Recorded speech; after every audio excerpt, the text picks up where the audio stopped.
Oi, turma. Continuando a nossa série sobre as maneiras ou formas de rezar, a gente vai falar sobre a meditação.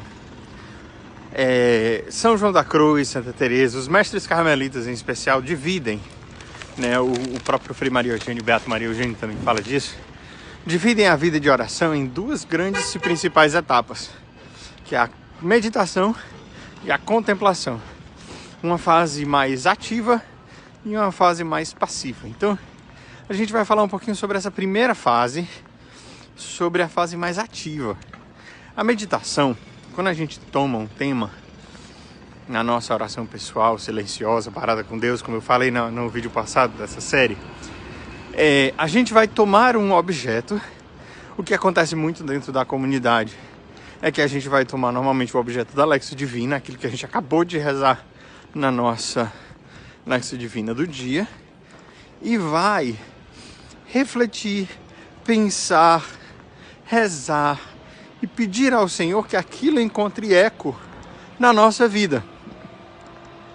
Pode ser um tema, digamos assim, mais teórico ou mesmo.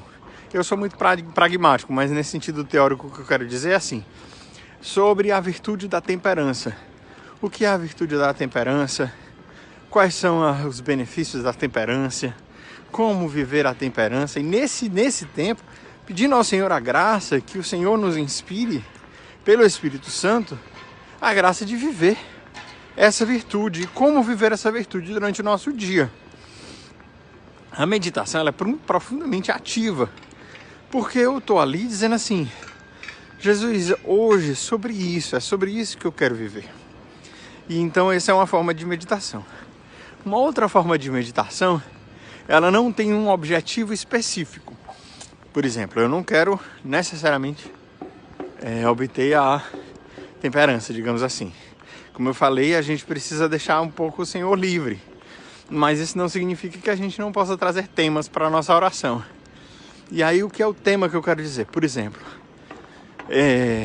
como eu falei, inspirado na Lexio Divina, a gente pode pegar aquela mesma passagem e se colocar naquela passagem e deixar que o Senhor também fale a nós através daquilo. Por exemplo, a gente, como Santa Teresa, várias vezes, uma das passagens favoritas dela, a Samaritana, inclusive a imagem do poço dá muito a entender que ela tirou daqui, porque ela provavelmente deve ter rezado um dia com a Samaritana, dá-me de beber dessa água, e aí isso veio como inspiração no coração dela.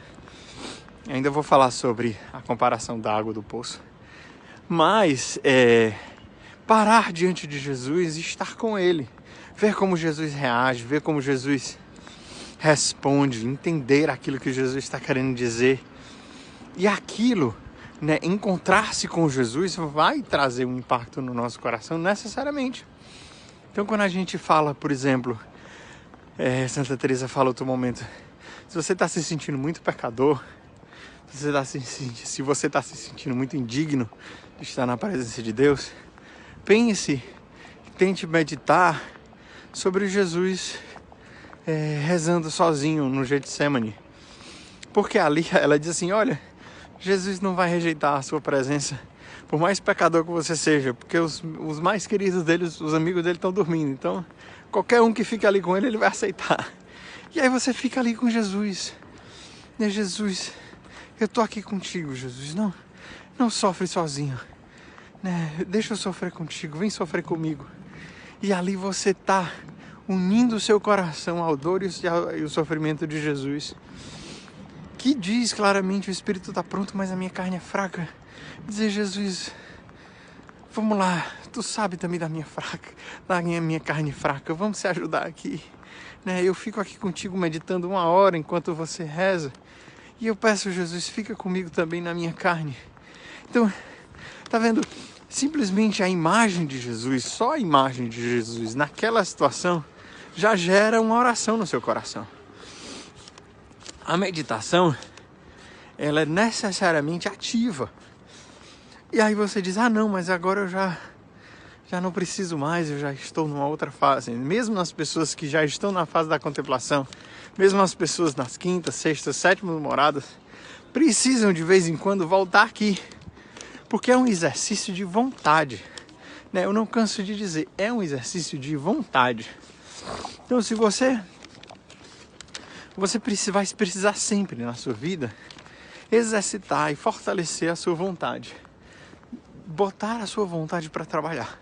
Então, a meditação, ela sempre vai ser nesse sentido ativa.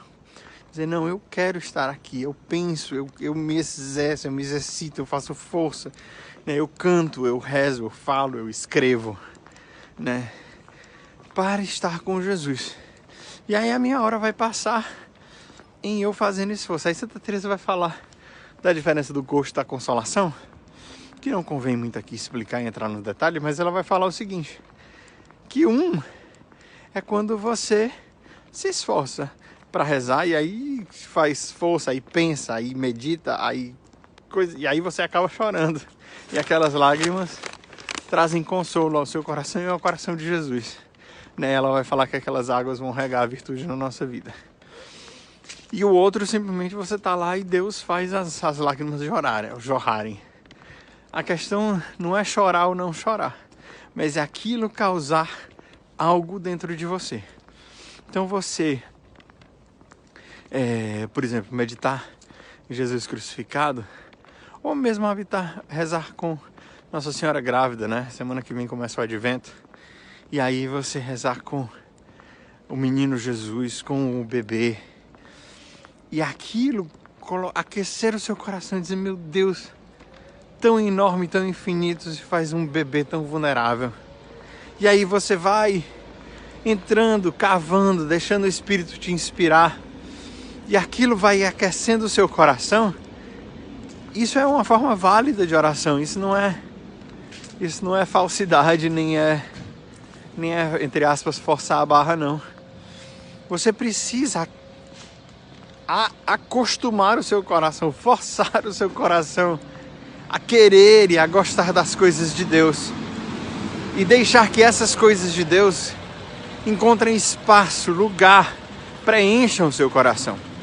Então a meditação, eu espero não ter sido muito vago nesse vídeo, mas a meditação é uma fase, é uma maneira de rezar onde você ativamente busca a presença de Deus e ativamente traz a santidade do Senhor diante dos seus olhos, né? Não é simplesmente sentar e ficar parado sem fazer nada, né? Essa fase é uma fase que vai demorar muito nas nossas vidas. Santa Teresa passou 18 anos nessa fase.